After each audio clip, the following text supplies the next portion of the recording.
Good energy, good energy, good energy. Ganyan dapat ang mga Jomcar fans, positive. Anyways, hi wow life, another video, another share guys, another POV. So ngayon guys, magbibigay tayo ng point of view dito sa isang live ni Papa Joms actually kagabi, dahil masasabi ko sa live niya kagabi, it's full of positivity, and syempre andun yung nakakaiyak, and syempre andun yung mga supporters na sumusuporta sa kanya, sumusuporta sa Jomcar. So andun din yung mga sponsors and mga nagpapakulay. So punong-puno ng kulay ang live ni Papa Joms kagabi. Maraming salamat sa mga kind and loving sponsors na talagang through thick and thin ay hindi sila nawawala. Stick pa din sa Jomcar at naniniwala kay Papa Joms, and syempre sa Jomcar, sa Kalingap. Ayun. Pero syempre bago ang lahat, don't forget to support and subscribe Kuya Val Santos Matubang at na vlog Kalingap Rab, at sa lahat ng team Kalingap. Syempre guys, salamat sa support at pagmamahal nyo sa aming mga Kalingap reactors. And yes guys, if you're looking for a specific soap na pwedeng makatulong sa inyo para mawala ang mga pimples, lalo na kung marami kang active pimples, or gusto mong mawala yung amoy ng pawis mo, pwedeng makatulong, or gusto mo maglighten ang skin. So ayun guys, maraming salamat. We'll show you guys sa mga ilang nagpalipad. Maraming salamat syempre kay Ate Cora Calibuso. Grabe, pulang-pula, no? Pulang-pula ang kanilang pagmamahal. Syempre, si Ate Jaya, my heart belongs to Jomcar. Salamat po sa suporta. And syempre dito kay Ate Home, we stand a very good man. You always make your supporters proud. Jomcar Dragon ladies are always at yours, and Carla's back.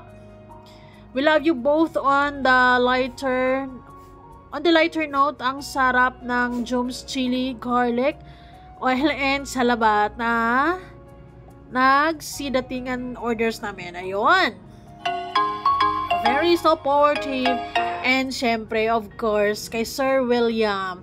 Joms, mag-focus ka lang sa ikakabuti nyo ni Carla. Nothing else. Remember, I always got your back. Oy, grabe naman. Diba? Anyways, so alam naman natin, alam nyo, na may pinagdaanan ang Jomcar. Although hindi man specific kay Papa Joms and Carla ang problema, pero naiipit sila because medyo malapit na sa kanila, or malapit na sa kanilang mga taong may konting konting problema. Konting problema lamang. Whether we like it or not, talagang kahit gaano tayo kapositibo, ay maapektuhan si Papa Joms, or lalo na si Carla Bell sa mga nangyayari sa mga nakarang araw, 'di ba? So Papa Joms standing firm. Si Papa Joms sa live niya kagabi is mas pinili niya na para ba maging kalmado, 'di ba? Na sana maging kalmado na ang mga bagay-bagay, lalo na yung mga tao na sobra-sobra naman, 'di ba? Kumbaga ginamit na pagkakataon yung may pag-aaway between Yang Mi and Love Me, tapos binibigyan na nila lalo ng kulay kung ano-ano ng mga pinagsasabi, 'di ba? Kumbaga mas lalo nang lumala. So si Papa Joms mas pinili niyang tuldukan at mag-sorry na lang din. Syempre, kung meron na siyang mga nasasaktan, syempre ganun talaga, hindi perfecto bilang isang tao, 'di ba? Ang mahalaga nagpapakumbaba, ang mahalaga actually, hindi kailangan gawin ni Papa Joms dahil wala naman siyang, para sa akin wala naman siyang pero para sa ikabubuti at para sa ikakatahimik, para sa ikakagaan ng loob ng kanilang mga fans, syempre sa Jomcar fans, pinapakalma niya ang mga bagay-bagay. So hopefully this is the start, this is a good start between Jomcar and Yang Mi, na sana ay mapag-usapan din nila yung mga hindi pagkakunawaan nila off-cam, para sa ikakabuti ng mga bagay-bagay at magiging flawless ulit. Wag ka mag-sorry. Habit kita dyan, nagsasorry ako. Hindi po ako nagsasorry lang sa in general po ako nagsasorry. Opo, in general po ako nagsasorry. Yes guys, tandaan natin, in general po siya nagsusorry dahil siguro marami ding mga tao na nakakatampo kasi si Papa Joms dahil ganito ganyan, one-sided siya. So marami ding mga nagsasabing ganyan. So hanga ako na humingi siya ng sorry in general. Kasi kasi nakita ko din kasi tawag yan, parang ang bigat na ng mga nababasa ko kung ano-ano. Totoo, sobrang bigat na. Kung nabibigatan nga ako, nabibigatan nga yung mga viewers, how much more ang Jomcar, how much more si Carla. 'Di ba? Sobrang mabigat kasi yung hindi pagkakaunawaan, naipon ang naipon. Ay, tapos yung mga bashers na dati pa, talagang ginagamit nila yung pagkakataon para mag-push ng mga bagay-bagay na mas lalong hindi maganda. Tulad ng kisyo may si Papa Joms, ganito ganyan, girlfriend, ay nako naman. So, I know, affected na kayo masyado, alam ko yun. Alam ko sobrang affected na kayo, alam ko sobrang naiyak na kayo. Pero, yun na lang din. May platform ako, medyo malaki rin ang platform ko kasi malaki yung subscriber ko eh. Well, actually, malaking tulong din talaga kapag si Papa Joms na ang magsasalita because may mga fans na talagang nakikinig sa kanya, 'di ba? Kung nakikita at napapansin nila Papa Joms is positive, Carla is okay, kakalma din sila, 'di ba? Pero pag nakikita lang stress ng mga person, lalo nang mas stress din ang mga fans, 'di ba? Mas lalong hindi sila kakalma, mas lalong mawala sa focus sa pagmamarathon, mas mawawalan sila ng gana, ganon. So, somehow po, through that, makaano rin ako, tawag niyan. Kahit pa paano mabawasan ko po, kahit pa paano sana yung dinadala po nating bigat. I truly believe na mababawasan talaga Papa Joms. After ng live mo from last night, talagang nababawasan ang kanilang dinadamdam, ang kanilang nararamdaman dahil akala nila, paano na ang Jomcar? Mabubuwag na ba ang Jomcar? Is this the end of Jomcar? Diba? Paano ng Jomcar 18? Paano na? Mawawala na ba sila? Paano na yung suporta? Diba? Ang daming worries. Opo. Kaya yun, hindi po ako sorry lang sa specific person guys, humiya ako sa lahat. Humihingi po ng sorry po sa inyong lahat na mga umiyak. Ayaw po umiyak kayo guys. Kaya please smile na po tayo guys and hopefully matapos na tawag niyan, let's move forward. Yes, move on na rin pag may time. Wag na hindi naman dito sa Sukmin, hindi rin talaga maiwasan na magkakaroon ng issues, magkaroon ng negative feedback, so on and so forth, because that's reality. You can please everybody to love you, to like you, to support you, and it's okay. Pero nangyari kasi is medyo mabigat because yung mga taong involved is yung mga taong malapit sa kanila, 'di ba? Nagkaroon na ng misunderstanding. So hopefully this is a good start and makapag-usap na talaga sila ng masinsinan, mas maayos, mas magandang pag-uusap, 'di ba? Para 'di ba, mas maluwag na sa puso nating lahat. Ayun na po natin yung mga negative po nangyari sa nakaraan. Yes. And yun, salamat po sa mga nag-support sa akin dati. Hindi ko naman po yun nakalimutan. Thank you very much po. Ako po hindi naman nagtatanim ng pero yun, salamat po sa lahat. Ayun, sa mga nasaktan ko kung meron man, sorry po. May apology. Yun. Sorry po. Basta sorry po. Sorry po. Ayun na nga, nag-sorry na si Papa Joms sa lahat ng mga nagtatampo, kung meron mang nasaktan. Pero actually, para sa akin, sana talagang makapag-usap sila ng masinsinan between Jomcar and Young Me or Love Me. Yes, sila.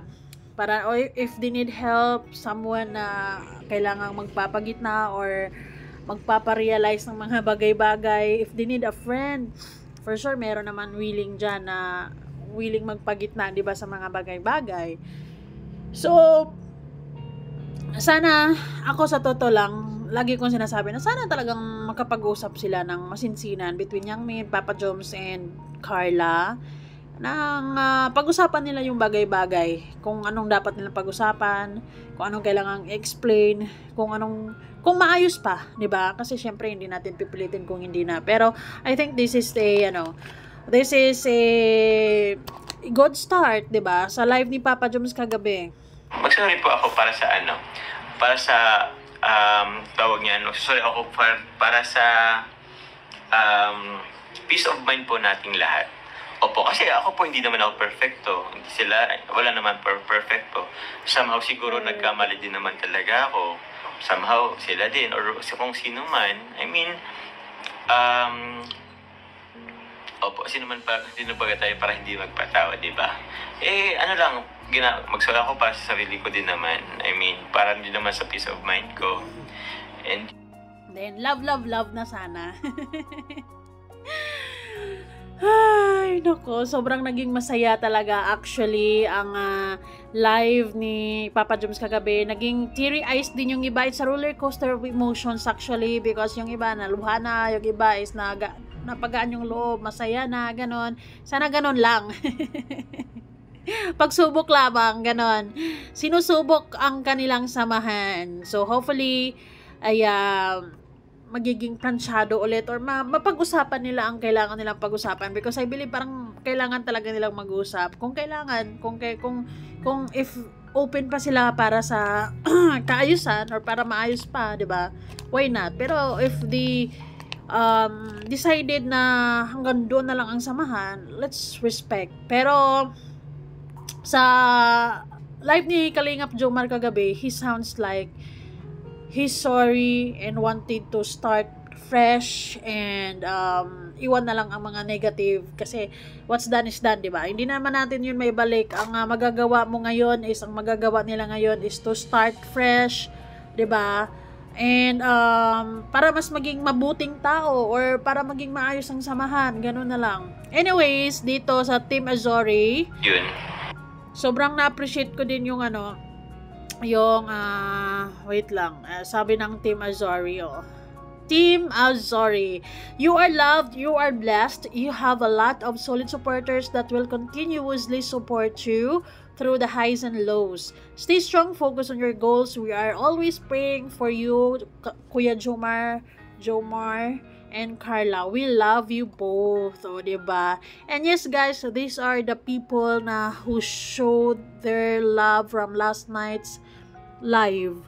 Grabe, ang dami nila guys. So, tingnan nyo naman yan. So, of course, andyan si Mian, Ate Mian, Igorotang Probinsyana. Good evening, Joms. Pa-check ang message sa Jomar Jacob. Ang padalas allowance ni Kimberly from Team Israel. Sa Igorotang Probinsyana, Ate Madeline, ayun, ang dami, Ate Marian, Riza UAA, Ate Amy, Leonela, ayun, ayan. So, baka hindi pa, dito na ba lahat? Ito na ba lahat yung nagpapalipad kagabi? So, maraming salamat sa tuloy-tuloy na suporta, because, you know what, guys, I also believe na itong yung mga suporta nyo, yung pagpapalipad nyo ng ganyan, it helps also na maramdaman ni Papa Joms na mahal siya ng mga taga-suporta niya. Ganun lang yon, vice versa. Alam naman natin kung gaano din nila pinapahalagaan yung suporta natin sa kanila, and vice versa. Mahal din naman natin sila, sinusuportahan natin sila. Pero yun nga lang, hindi rin maiwasan na magkaroon ng misunderstanding, and hopefully between Yangmi and Jomcar talagang mapag-usapan nila yan, magiging maayos na. Inaabangan natin yung lahat, 'di ba? Love na lang ganun. For peace of mind sa lahat mga viewers, and syempre to Carla lalo na, kasi siya yung nag-aaral kapag tuloy-tuloy ang issues, sasakit ang ulo niya, kakaisip parang paano ba to? But anyways, masasabi ko, it was a smart move ang ginawa ni Papa Joms kagabi. Talagang masasabi ko na mahal at inaalala talaga niya yung mga sumusuporta sa kanya, na talagang sumusuporta sa kanila, na talagang nag-aalala. Nakita niya ang lahat ng mga comments nyo guys, nakita niya ang lahat ng concerns, nakita niya ang lahat na ay umiiyak na, 'di ba? Naging bothered na rin sa mga nangyayari. So he started it with a sorry and for peace of mind para sa lahat. Oh, it was a good move actually. So thank you so much guys sa support at pagmamahal. Salamat sa panonood. Bye-bye kayo guys. Anong masasabi nyo? I hope, no? Anong masasabi nyo between Jomcar ngayon and Yang Mi? I truly believe na sana ay maayos pa, 'di ba? Mapag-usapan pa. So, that's it. Bye!